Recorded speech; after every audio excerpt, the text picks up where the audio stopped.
Inside the Magic, covering Walt Disney World, Disneyland, Universal Studios, and more. How are we feeling? All right, got the cameras up, the smartphones ready? Well, I hope so, because you're in for a real treat. We have got, come on out, producer Mark Nielsen, producer Jonas Rivera, director Josh Cooley, Christina Hendricks, voice of Gabby, Tim Allen, voice of Buzz Lightyear, and Keanu Reeves, voice of Duke Kaboom. All right, everybody comfy? Everybody ready? How about you guys? They've been working all morning, and here we go. Here's some more fun. I heard you guys talking backstage. This has been a 4-year journey, 5-year journey? Tell me about that and how you're feeling about it finally coming out.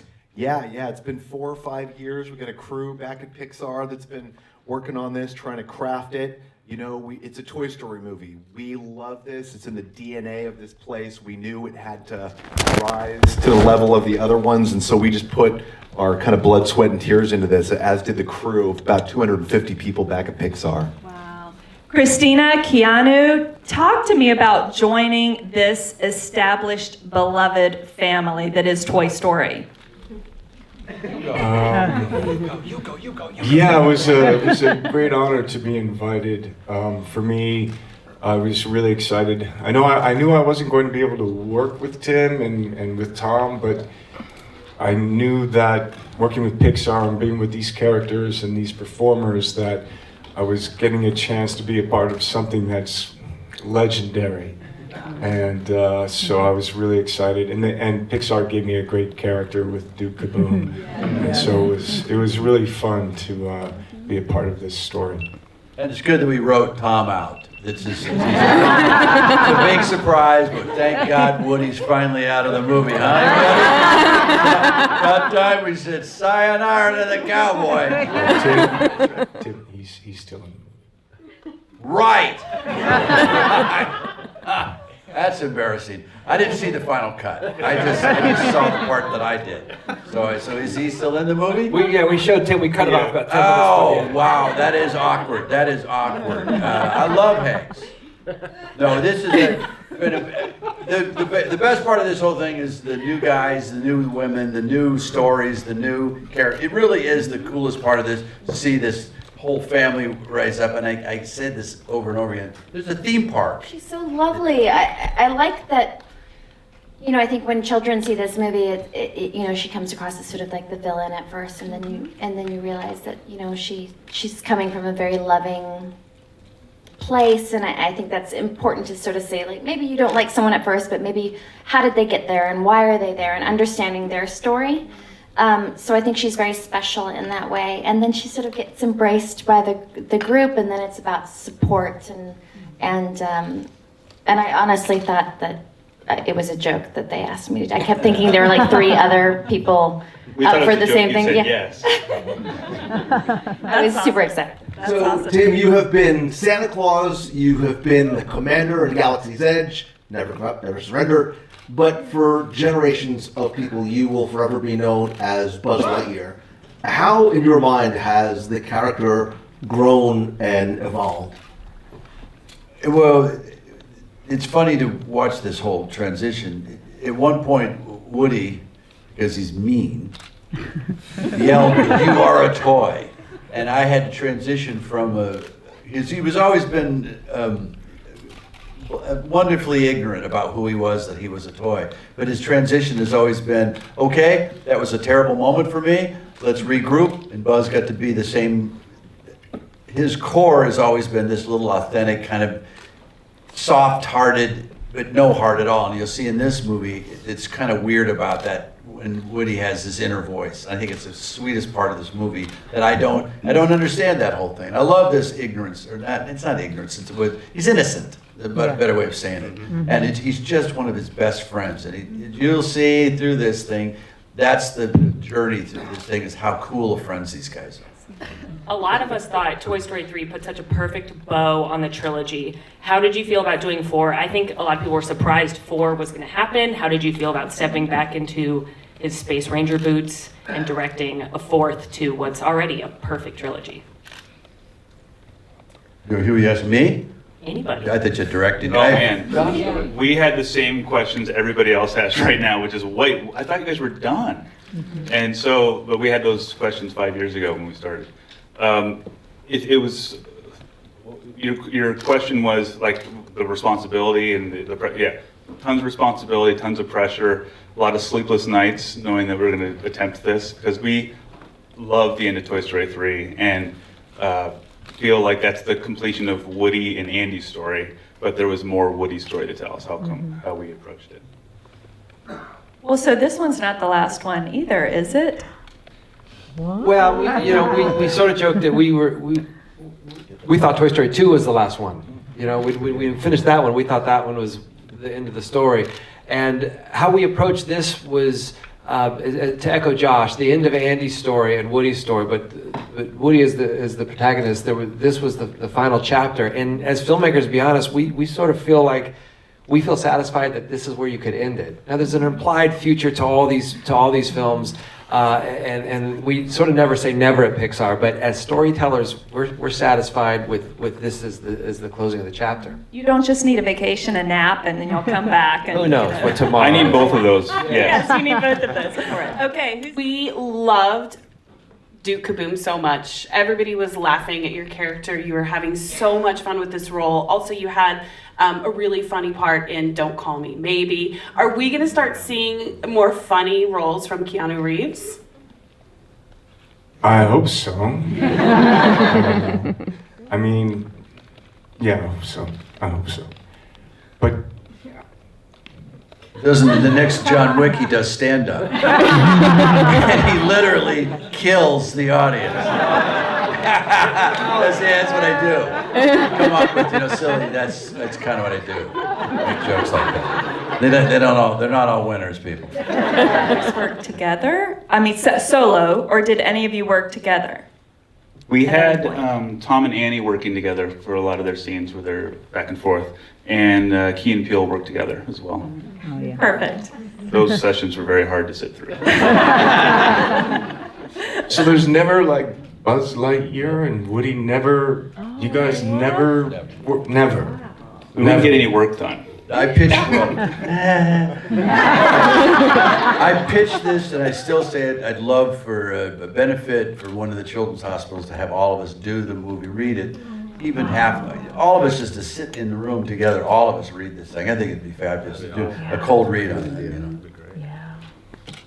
it. Or did you pull maybe from tackling that character and having to embrace the vulnerability of both of them, yet the strong, powerful female part of that when you took on Gabby Gabby? I think that every woman has that vulnerability and strength within her, and so I sort of approach probably everything I do in a little bit in that way. That's maybe why you guys called me. I don't know, but I just think, like they were saying earlier, all of the characters in this movie are so well-rounded, and that's such a sweet thing about this character, is that she's not just one thing, and she has got this strength even though she's a baby doll. So it was a joy to sort of bring all those sides to her. Sir Mark Nielsen. Give him a round of applause. Producer Jonas Rivera. Director Josh Cooley. Annie Potts, the voice of Bo Peep. Tom Hanks, the voice of Woody. And Tony Hale, the voice of Forky. All right, how's everybody feeling? You got some questions? You're armed with some good questions. You were great last time. Okay, how are you guys feeling? And I want to know, this franchise has been such a juggernaut and so successful. Toy Story 3 alone made nearly $500 million at the box office. What kind of pressure is there to do as well or top? Not until now. You're welcome. Right. I guess I should answer that question. Go for it. Well, I will say that when we start off in the story room just thinking of ideas, we're never thinking like, oh, Toy Story 3 made all this money, we've got to do that same. Like, we're just trying to tell a good story. Right. That's all. If we start to think about all the stuff that happens afterwards, I think I could just collapse on myself. We wouldn't do it. You know, we started just thinking about the box office. Right. So, but we love these characters. We love the world, and Pixar's built upon Toy Story, and so we just wanted to tell a great story. Joining this family that is already so established and so beloved. Yeah, it's overwhelming, and which helps because Forky is very overwhelmed. But I remember when they brought me up to Pixar and they kind of described him as, he's kind of nervous, and I was like, check. He asks a lot of questions, check. And he's kind of gullible to a fault, and I was like, bingo, I'm in. So I just love that he, sees everything as new, and I mean, mainly I love that he's a character that his home place is trash. That's all he knows, is to help people eat soup. And then Woody comes along and shares that he has a greater purpose. And I think just in life, anybody who might see themselves that way, and they have worth, they have purpose. And that's just a beautiful message that Toy Story is giving us. Knickers? There you go. That's what they are. Pantaloons, I think. That old-fashioned thing. Well, lovely with a new, improved, emboldened, courageous, seasoned gal. It's been lovely. When I never read a complete script. I don't think anybody did, but we read the sequences that we were in and had a continuous running dialogue of what was going. These movies are made with a great flexibility of it. They work on it, you record it, they start off with the storyboards and words that you say, and then you record them, and then they go away for 6 months and refine and alter and change and test what we have done up to that point. And so every time we would show up to work, there would be some new iteration of this idea that had been presented to us at the beginning of what everybody's going through.